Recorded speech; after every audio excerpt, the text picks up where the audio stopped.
registrem os seus votos.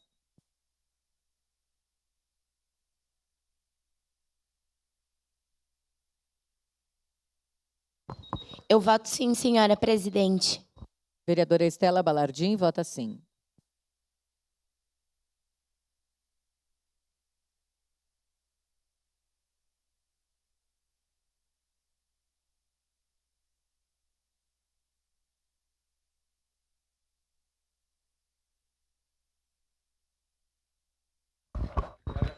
Eu voto sim, senhora presidente.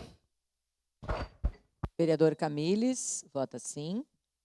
Encerrado o registro dos votos, encerrada a votação.